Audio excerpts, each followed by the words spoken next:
SIR ಪ್ರಕ್ರಿಯೆಗೆ ಮಕ್ಕಳನ್ನ ಬಳಸಿಕೊಂಡಿರುವಂತಹ ಆರೋಪವೊಂದು ಕೇಳಿಬಂದಿದೆ. ಗೋಕಾಕ್ ತಾಲೂಕಿನ ಮರಡಿಮಠ ಶಾಲೆಯಲ್ಲಿ ನಡೆದಂತಹ ಘಟನೆ ಇದು.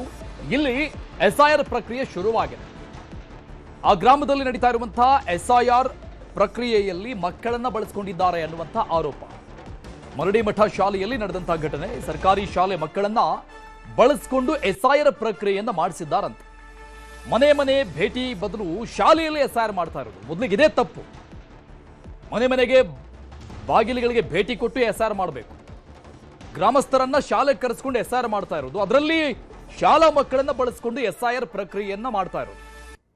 ಅಂಥದ್ದೊಂದು ವಿಡಿಯೋ ನ್ಯೂಸ್ 18ಗೆ ಲಭ್ಯ ಆಗಿದೆ ನೋಡಿ. ಎಕ್ಸ್ಕ್ಲೂಸಿವ್ ಆದಂಥ ವಿಡಿಯೋ ನಿಮ್ಮ ಮುಂದೆ ಇಡ್ತಾ ಇದ್ದೀವಿ. ಗೋಕಾಕ್ ತಾಲೂಕಿನ ಮರಡಿಮಠ ಸರ್ಕಾರಿ ಶಾಲೆಯಲ್ಲಿ ನಡೆದಿರುವಂತಹ ಎಸ್ಐಆರ್ ಪ್ರಕ್ರಿಯೆ. ಈ ಬಗ್ಗೆ ರಾಜಕೀಯ ಜಟಾಪಟಿ ಒಂದು ಕಡೆ ನಡೀತಾ ಇದೆ. ಈ BLOಗಳು ಇವರಿಗೆ ಒಂದಿಷ್ಟು ನಿಯಮಗಳಿರುತ್ತೆ. ಎಲ್ಲಿ ಎಸ್ಐಆರ್ ಮಾಡಬೇಕು, ಹೇಗೆ ಮಾಡಬೇಕು ಅಂತ. ಅದಕ್ಕೆ ಮಕ್ಕಳನ್ನ ಬಳಸ್ಕೊಂಡಿದ್ದಾರಂತೆ. ಡೀಟೇಲ್ಸ್ ಕೊಡ್ತಾರೆ ನಮ್ಮ ಪ್ರತಿನಿಧಿ ಚಂದ್ರಕಾಂತ್ ಸುಗಂಧಿ. ಲೈವ್ ನಲ್ಲಿ ಜಾಯ್ನ್ ಆಗ್ತಾ ಇದ್ದಾರೆ. ಚಂದ್ರಕಾಂತ್, ಮೊದಲೇ ಫಿಶ್ ಮಾರ್ಕೆಟ್ ರೀತಿಯಲ್ಲಿ ಜನರನ್ನ ಗುಡ್ಡೆ ಹಾಕೊಂಡು ಶಾಲೆನೋ ದೇವಸ್ಥಾನನೋ ಮಸೀದಿನೋ ಇಲ್ಲಿ ಎಸ್ಐಆರ್ ಪ್ರಕ್ರಿಯೆ ಮಾಡೋದೇ ಒಂದು ತಪ್ಪು ಕೆಲಸ. ಅಂಥದ್ರಲ್ಲಿ ಮಕ್ಕಳನ್ನ ಬಳಸ್ಕೊಂಡಿದ್ದಾರೆ ಅಂದ್ರೆ ಏನು ಹೇಳ್ಬೇಕು ಇವರಿಗೆ?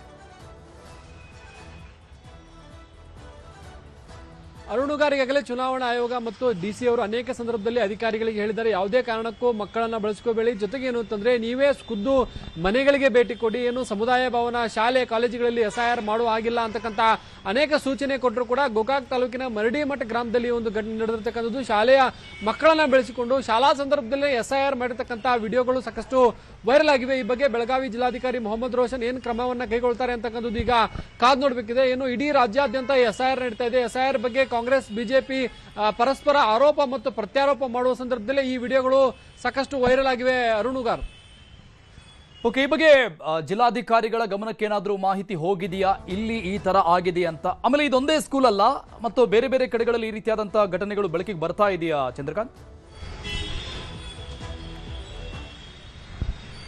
ಅರುಣುಗಾರ್, ಈಗಾಗಲೇ ಶಾಲಾ ಶಿಕ್ಷಕರಿಗೆ 3 ರಿಂದ 4 ಸಾರಿ ಟ್ರೈನಿಂಗ್ ಅನ್ನ ಕೊಡಲಾಗಿದೆ. ಯಾವ ರೀತಿ ಎಸ್ಐಆರ್ ಅನ್ನು ಮಾಡಬೇಕು, ವಿಶೇಷ ಮತದಾರರ ಪಟ್ಟಿಯನ್ನು ಯಾವ ರೀತಿ ಪರಿಷ್ಕರಣೆ ಮಾಡಬೇಕು, ಈ ಸಂದರ್ಭದಲ್ಲಿ ಅನುಸರಿಸಬೇಕಾದ ನಿಯಮಗಳೇನು ಅಂತೇಳಿ ಸಾಕಷ್ಟು ತಿಳುವಳಿಕೆ ಹೇಳಿದ್ದಾರೆ. ತಿಳುವಳಿಕೆ ಹೇಳಿದಾಗಿಯೂ ಕೂಡ ಈ ರೀತಿ ಘಟನೆಗಳು ಅಲ್ಲಲ್ಲಿ ನಡೀತಾ ಇವೆ. ಪ್ರಮುಖವಾಗಿ ಏನು ಅಂತಂದ್ರೆ ಗುಡ್ಡಗಾಡು ಪ್ರದೇಶದಲ್ಲಿ ಈ ರೀತಿ ನಡೆದ್ರೆ ಅದು ಒಂದು ರೀತಿ ಅಂದ್ರೆ ಎಲ್ರಿಗೂ ನೆಟ್ವರ್ಕ್ ಸಿಗಲ್ಲ ಅಂತ ಹೇಳ್ಬೋದು. ಆದ್ರೆ ಮರಡಿಮಠ ಗೋಕಾಕ್ನಿಂದ ಕೇವಲ 6 ಕಿಲೋಮೀಟರ್ ದೂರದಲ್ಲಿ ಇರತಕ್ಕಂಥ ಮರಡಿಮಠ ಗ್ರಾಮದಲ್ಲಿ ಈ ಒಂದು ಘಟನೆ ನಡೆದಿರ್ತಕ್ಕಂಥದ್ದು. ಸದ್ಯ ಬೆಳಗಾವಿ ಜಿಲ್ಲಾಧಿಕಾರಿ ಮೊಹಮ್ಮದ್ ರೋಷನ್ ಅವರಿಗೆ ವಿಷಯ ಗೊತ್ತಾಗಿದೆ. ತಕ್ಷಣ ಇದನ್ನು ನಿಲ್ಲಿಸ್ತೇನೆ ಅಂತಕ್ಕಂಥ ಮಾಹಿತಿಯನ್ನು ಕೂಡ ಅವರು ಕೊಟ್ಟಿದ್ದಾರೆ. ಈಗ ಅಲ್ಲಿನ BLO ಮೇಲೆ ಯಾವ ರೀತಿ ಕ್ರಮವನ್ನ ಕೈಗೊಳ್ತಾರೆ ಮತ್ತು ಮುಂದೆ ಈ ರೀತಿ ಆಗದಂತೆ ಜಿಲ್ಲಾದ್ಯಂತ ಯಾವ ರೀತಿ ಸೂಚನೆಯನ್ನು ಕೊಡ್ತಾರೆ ಅಂತಕ್ಕಂಥದ್ದು ಈಗ ಕುತೂಹಲಕ್ಕೆ ಕಾರಣವಾಗಿದೆ. ಅರುಣುಗಾರ್, ಥ್ಯಾಂಕ್ ಯು ಚಂದ್ರಕಾಂತ್ ಡೀಟೇಲ್ಸ್ಗೆ.